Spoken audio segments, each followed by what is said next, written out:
We are back with our ongoing heart health series with a new way of thinking about heart attacks. Yeah, doctors say they're seeing an alarming number of seemingly healthy patients having heart attacks, and those patients are getting younger and younger. NBC's Ann Thompson is here with a closer look. Good morning, Ann. Good morning. This story is going to blow you away because research shows that more than 10% of heart attack patients had no known risk factors, such as obesity or smoking. Now there's a group of doctors at Mount Sinai here in New York City tracking patients to see if they can uncover the new risk factors behind this trend.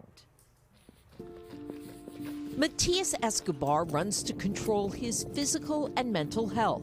Bye, Matias! The 38-year-old fine-tuning his mind and body with years of triathlons. Until last October, when the unthinkable happened. Matias collapsed at the end of a race from a heart attack. How close to death did you come? I was dead for several minutes. You were dead?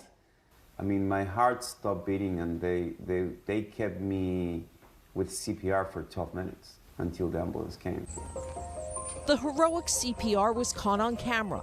His smartwatch recorded what happened to his heart. So you've got one heartbeat there. Yes, and then nothing. For 2 days, he was in a coma. Doctors mystified by how this young man in great shape came so close to death. Did you eat a lot of red meat? No. Did you drink? Very, very little, I would say, social. How's the stress? I wasn't a stressed out person at all. Trying to unravel the mystery of young heart attacks, Dr. Deepak Bhatt, director of Mount Sinai Fuster Heart Hospital in New York City. He's looking into patients presenting with no known risk factors like diabetes, high blood pressure, and high cholesterol. Dr. Bhatt says 12% of heart attack patients don't have those risk factors. We're seeing younger people come in like we never used to see before. Why is that? Well, that's a great question. I think there are a lot of reasons for that. One probably has to do with the obesity epidemic, but it could also be other things. I hate to say it, but there's more substance abuse these days, things like cocaine, for example, even smoking marijuana. Another potential clue, long smoldering inflammation. And I'm talking about inflammation in the arteries, supplying blood to the heart. It might lead to the plaque in that artery to act up, in fact, to rupture, a blood clot to form.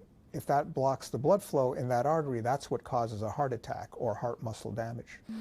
The cause of inflammation in seemingly healthy people like Matias, who are not obese and don't smoke, is not yet clear. But as a precaution, the husband and father of a 2-year-old watches his diet more carefully. He's gone vegan. Eating lots of fresh fruits, vegetables, whole grains, and less red meat is recommended by Dr. Bhatt, along with 30 minutes of exercise daily and getting a good night's rest. Not easy when you worry if it could happen again. How do you manage that fear of it coming back? So I think that's probably the biggest part out of this entire thing. What you do with fear, then you're going to start feeling things in your body that don't exist. So it's very important that you work on that right from the beginning.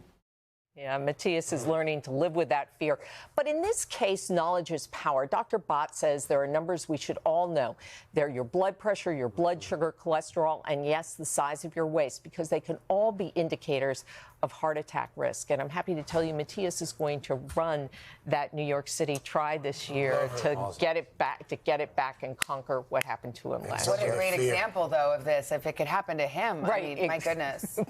Lord knows the rest of us are in big trouble. Real trouble. That was good information. Thanks, Ann. Annie. Thank you so much. All right.